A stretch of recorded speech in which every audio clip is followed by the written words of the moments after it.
Welcome to The Friday Habit with Benjamin Manley and Mark Labriola II. The Friday Habit is for creators, entrepreneurs, and agency owners looking for actionable ideas on how to grow their business and be more profitable. We'll pull from our combined knowledge of over 20 years and interview thought leaders that will inspire you and give you the motivation you need to kick your business into high gear. Buckle up. It's Friday. Hey, it's Friday. It's Friday. Yeah. Welcome to The Friday Habit. We have a guest with us who we'll introduce in just a minute. We do have a guest. I'm really excited to announce her. But hey, before we get into that, do we have any reviews, Ben? Yes, we do have a review. We actually have a review. So this is interesting. This is the first time on our show this has happened, but we actually have an updated review from a past reviewer. They didn't write us a new review. They updated their existing review, which is like they got tired of listening to us. I mean, and they're like, I said 5 stars, but I really mean 4 now. Upon further reflection, I don't like you guys at all. Guys, exactly. Terrible. Let's see what it says here. So this is from, I don't know if you remember, we got a review from Kodiak Blackhouse previously. Okay. And so this is updated, new title, new content here. So Friday Habit for breakfast, greatness by lunch, which I love. I think that should be a t-shirt. We need to put it on the list for permission. Yeah. Yep. Exactly. And then they said, I can't believe this hidden gem hasn't blown up yet. The Friday Habit has helped me change the voice inside my head and then turn the voice I share with others. Happier, healthier, Friday Habit-er. Absolute gold. I think that's another t-shirt. Happier, healthier, Friday Habit-er. Exactly. So thank you, Kodiak Blackhouse, for your updated review. Appreciate that. Yeah. And, if you're enjoying this podcast, head over to iTunes or wherever you listen to your podcast and subscribe, leave us a review and a rating, like a 5-star rating would be good. So go ahead and do that. But hey, without further ado, I'm excited to introduce our guest today, Claire Chandler. She has worked with many diverse startups and corporations over the last 25 years and has seen that most companies fall apart once they start to scale. And so as a solution to this, a business time bomb, as she calls it, she created the whirlpool effect, a revolutionary way to align your leaders and teams around a unifying vision that attracts, retains, and motivates the right talent to achieve your mission. Welcome to the show. Thank you, Mark. Thanks, Ben. It's great to be here. Yeah. Well, hey, tell us about the whirlpool effect. What is that? I mean, it sounds like something super fun. I Googled the whirlpool effect, and it's a filter on Snapchat or TikTok. So see, I got it. That's what it is, right? Yeah. So that's the immediate homework assignment for everybody is go to download the whirlpool effect filter. I would love to get royalties for that. See, I didn't trademark it. So to answer your question, yeah. So the whirlpool effect, the phrase came out of, and Mark, I love the fact that instinctively you said that sounds fun, which is absolutely the goal, right? So the whirlpool effect is actually some nostalgia on my part. When I was writing the book of that name, I was trying to come up with an analogy for what leadership really should look like. And I just kind of had this flashback to, summers growing up in New Jersey. They're very hot. And, I don't know about where you guys grew up, but the most popular kid on the block for me was the one who had the swimming pool in the backyard, right? Nobody ever hung out in my house. We always went to the, to the kid down the street who had the swimming pool, right? Yes. And so you'd go there on a hot summer day and everybody's splashing around, having fun. You're making, playing Marco Polo and all that other stuff. And invariably during that afternoon, somebody would say whirlpool. And all of us immediately knew what that meant. It meant stop what you're doing. Didn't matter who was going to lead, but just start trotting in a circle in the same direction. And then after a couple of laps, you could pick up your feet and get carried along with the flow, right? This was simple. This was the land before Game Boys and, virtual reality and all that. Like we had to literally manufacture our fun, right? But it was so cool. I don't know if you guys did that when you Yes. Oh yeah. 100%. Yes, right. definitely. So when I say that and I start to kind of describe that, I get, the big smiles on the faces like you guys just had. And so when I was thinking about that, I'm like, there was never a time when some kid said whirlpool and the rest of us looked at him like, what the hell are you talking about? Like that never happened, right? Because we knew instinctively what that meant, how we contribute to it, and how much fun it was going to be, to get that result. And so as I thought about that, I said, that's what real leadership is supposed to look like.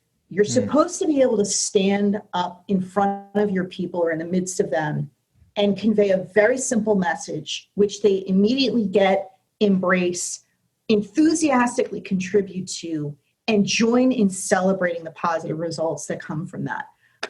So that's what the phrase, the whirlpool effect, is about. And that really kind of became a guide for me in working with leaders to help them achieve that in their business. Yeah.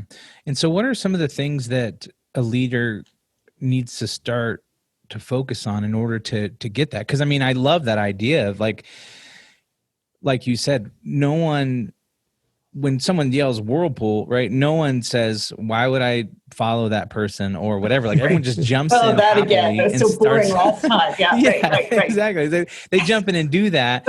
And so I guess where do we start, as leaders, where do we start to get to a place where we can do that? Yeah. The first step, it's funny, all the steps in the framework and the approach I use on the surface are very simple. But of course, if they were simple to implement, right, it's sort of the simple but not easy. The first step in with any company that I work with, and especially at the highest leadership level, is clarity. And again, that sounds very simple. And what I mean by that is, in business terms, getting crystal clear on your mission. Simon Sinek would say on your why, right? But once you really understand what you are in business to achieve and why that matters, you're about 80% of the way there to building a very strong business. So from a business side, that's where clarity starts. And that is foundational to anything else. If you cannot very clearly picture and articulate what that mission is, you don't have that word whirlpool, in your hip pocket. On the individual leader level, clarity really is about two things. It's about self-awareness. So really understanding who you are, what drives you, how you show up, how you're perceived. And then the second piece to that is authenticity, right? So being true to who you are. A lot of leaders make the mistake of looking at leadership as a role that they play versus, truly being a guide to others. And if you see that, your leadership role is separate from you, you're not going to be authentic. You're not going to be genuine. You're going to try to emulate other people in the way they do things. And that's not unique. And it's not natural to, your style and your skills and your mindset. And your people will notice. Yeah, exactly. That's what I was thinking is like, that's one of the things where I think people can sniff out inauthentic people right away. Right. In a heartbeat. Yep. It's one of those things where I think it's important to be authentic. And I really love the way that you put that. And I love just that idea of, we have to start with ourselves as leaders first and really get down to the core of things before we can then lead other people, and it's interesting because I think about, as I'm building a company, I think about, I can just hire people, right? I can put a job posting out there and hire somebody to fit a role, whether that's video editing or graphic design. But really for me, I'm trying to build a company, one, that I enjoy coming to every day. And then two, enriches the lives of the people that work here, right? I don't want just mindless drones that clock in and clock out and don't feel like they are invested enough to want to make this thing grow with me.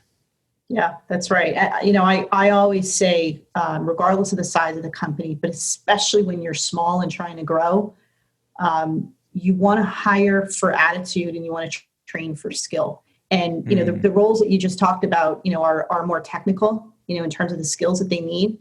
So I'm not suggesting you hire somebody who has never seen a computer before, but all else being equal, right? That they can sort of meet the minimum technical qualifications of what you want them to do. Their fit with you, their chemistry, their ability to kind of gel with you is so critical, right? Because if you think about the most stressful parts of being a leader, it's not about building the company. It's not about, signing the deal with a new client. It's people issues, right? It's, this superstar A player that I hired is actually a real jerk, right? Or had this laundry list of successes where they were before, and here they're just absolute duds, not studs. So getting the right talent is so critical. It's not about the quote unquote best talent. It's about getting the right talent. And one thing that you were talking about, growing and kind of scaling.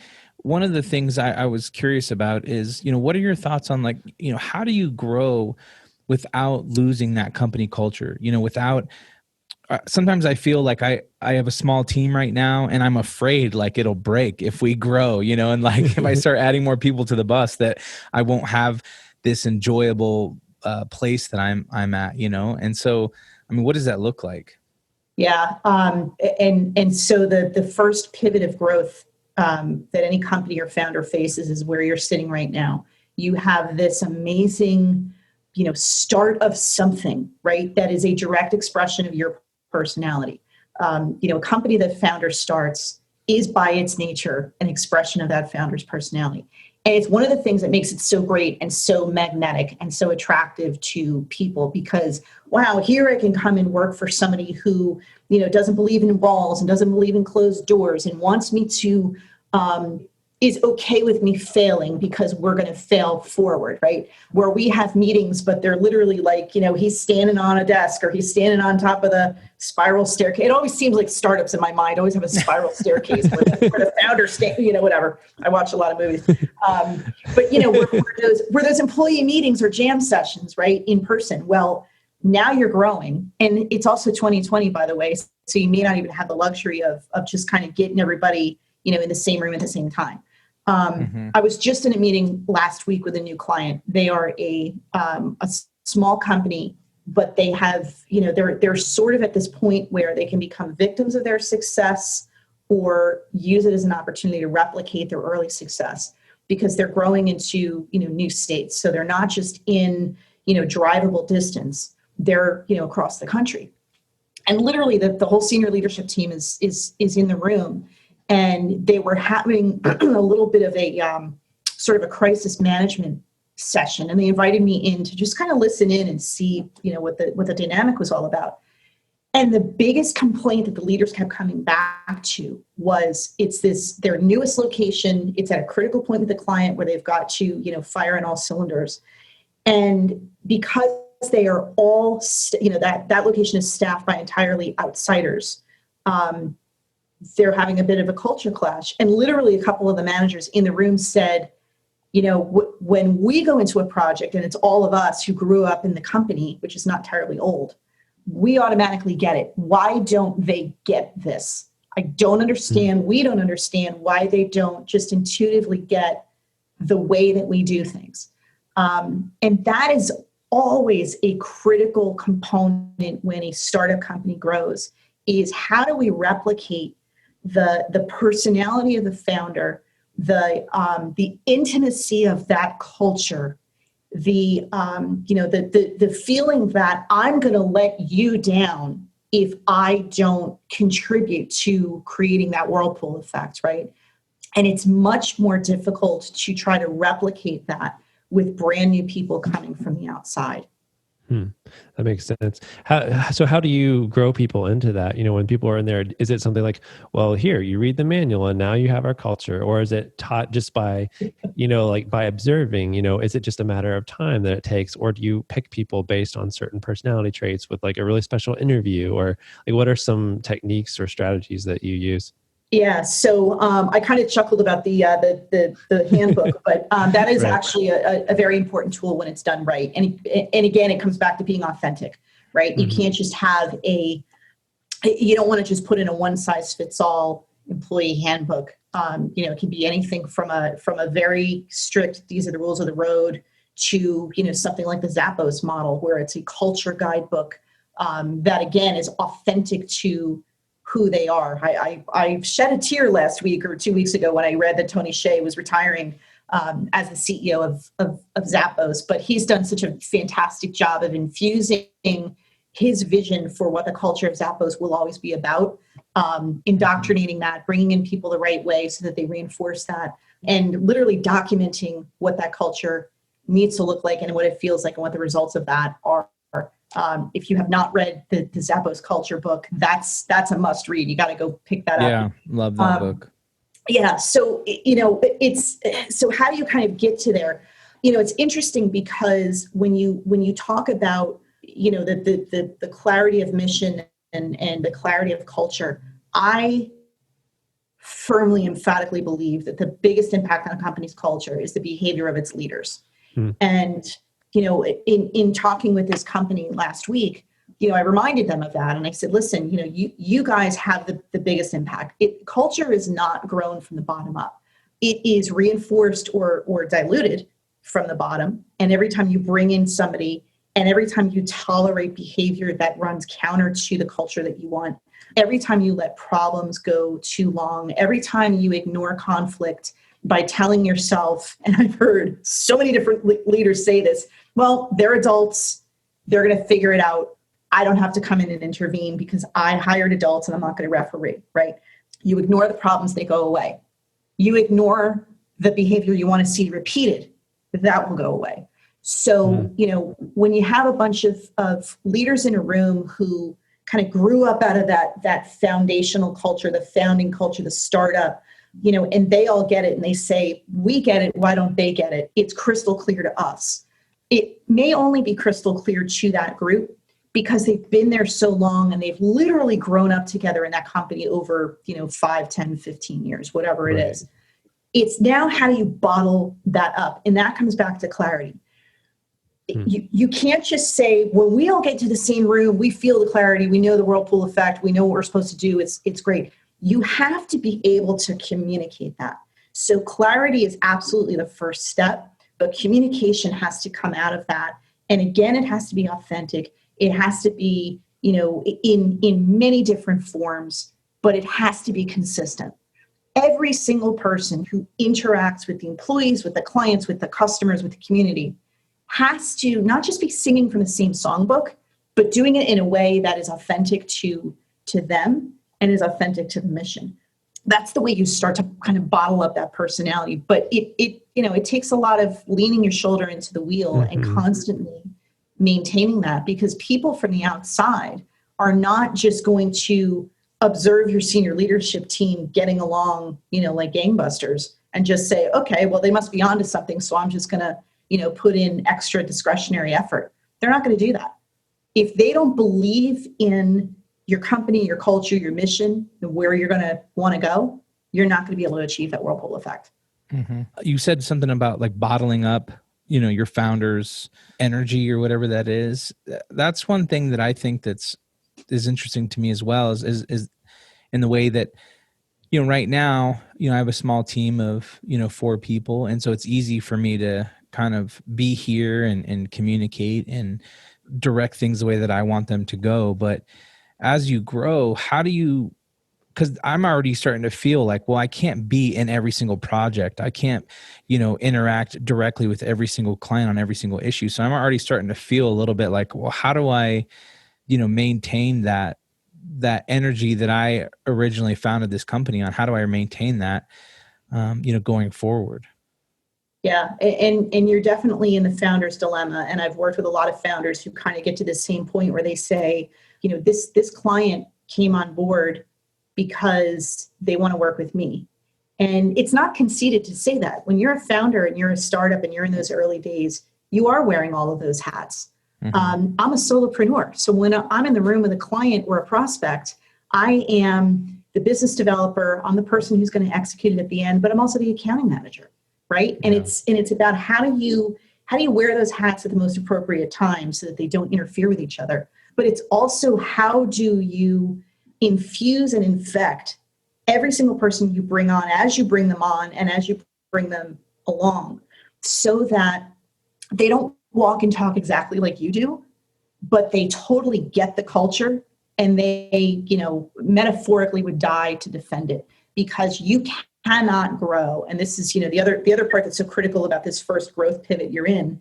You can't grow if you continue to insist on being both the strategist, the business closer, the client relations expert, and the guy who's going to be, doing the operations side and fulfilling the agreement. You can't do all those things. Every founder is different, but largely the founder's kind of genius zone is on that strategy side, right? Is being really, really true to what is your vision for the company, because often that is an expression, or always it's an expression of your personality. Most founders I know are really good at the strategy, really good at setting the vision, really good at building that relationship with the client and, kind of convincing them to give you their trust in addition to their money, right? The money is almost secondary. The money is just sort of the transactional piece. And most founders I know are not as good at running the business, doing the back office work, evaluating people, hiring the right people, leading them effectively, setting clear performance expectations, and then when things start to go off the rails, bring them back on. I often kind of point to Elon Musk as, this sort of superstar founder, right? He's the guy that makes the rest of us look like eternal underachievers, right? The guy founded PayPal, and then he was bored with that. So then he went out there. I'm going to skip a couple, but he went out and decided that the electric car was taking too long to produce and get on the mass market. So he went and founded Tesla. And then he said, the space race is over and NASA is underfunded and the government's too bureaucratic. And I believe that, we have to have a second civilization on Mars. And I'm not going to wait for anybody else to figure it out. I'm going to go and build rockets. And I'm going to go one step further. I'm going to build rockets that we can reuse. Like, that's great. Like, the guy is crazy genius. But the other thing you may or may not know about him is he is a terrible people leader. His people can't stand him as a person. They love the guy as a genius. They love his vision and his dreams and their opportunity to help him get those. But he's a terrible people manager and people leader. So, part of that clarity that you're trying to get to and I work on with my clients. And I am not, by the way, suggesting that you're a terrible people leader or that your people think you're a jerk. I have no idea, right? I don't really know you that well. But my point in that is we really don't know. Maybe Ben will tell me later. There's probably a chat. You could drop it in the chat. He's a total jerk, whatever. Anyway, my point in bringing up that story is no founder is a genius in everything. So part of getting to that clarity and that self-awareness and that authenticity is to figure out what your genius zone is and get you to the point where you play in that genius zone while building out enough of a cultural infrastructure, if you will, that every single person you bring in and you bring on, and you bring along, drinks the Kool-Aid, right? But so often that phrase is used in a very negative way. But in this case, that's what you want. You want them to totally feel and get and embrace and buy into the culture you're trying to build, the way that you want to delight your clients, the impact you want to make in the industry you're in, and that Mars mission, whatever your version of that is. So some things that come to mind when I think about this are, one of the things I think culture is super important for is to help people use their own judgment, because you can't foresee every single situation that you're going to have with a client or whatever it might be. So where culture seems to be important to me is when it comes to, okay, I'm not making decisions. I'm basically giving other people areas of responsibility. They're making those decisions. And that's where culture is really important. So like for us, one of the things we've talked about on our team is that we have two big values. One is customer experience and one is quality work. But which one trumps which? What if a client wants us to do something that doesn't look very good?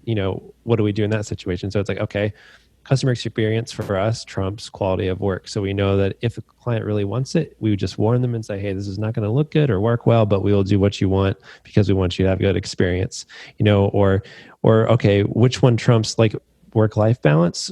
does that trump quality experience? Like, what if it's 5:00 and a customer's calling me at 5:30 asking for something?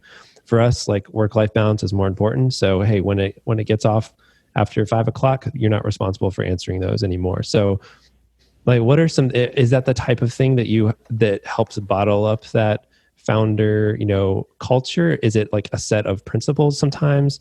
Like, what are some practical ways you see this kind of manifest in different companies? Is it a set of principles? Is it training? Like, is it just observing? Like, what are some ways you see that happening? Yeah, so those are great examples, and my heart is breaking a little bit for you that you've had to make some of these, Sophie's choices, right? Where you can only either have a great customer experience or quality of work, or only work-life balance, or customer fulfillment. It shouldn't ever have to be that way. And I realize should is a terrible word in our vocabulary, and there are no absolutes, and I get all that.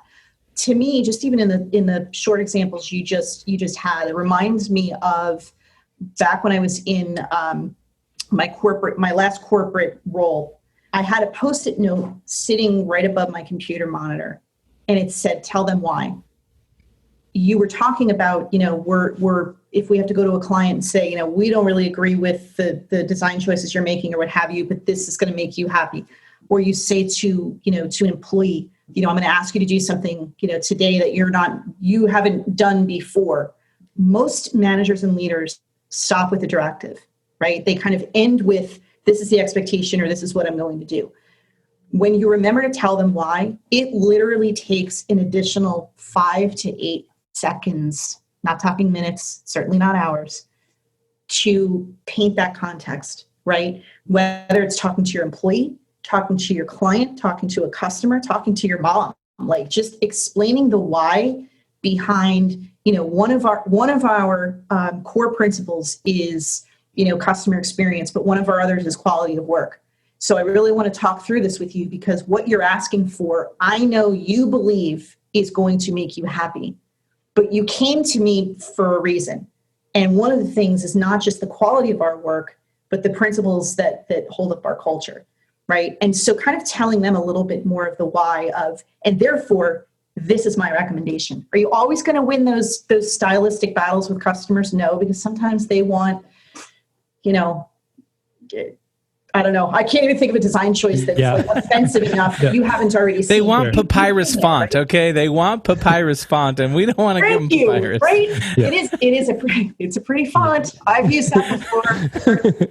No, you really kind of triggered something there, because there was a time when I had like a whole early iteration of my website, and I found that font, and I was so in love with it. I'm like, that's great.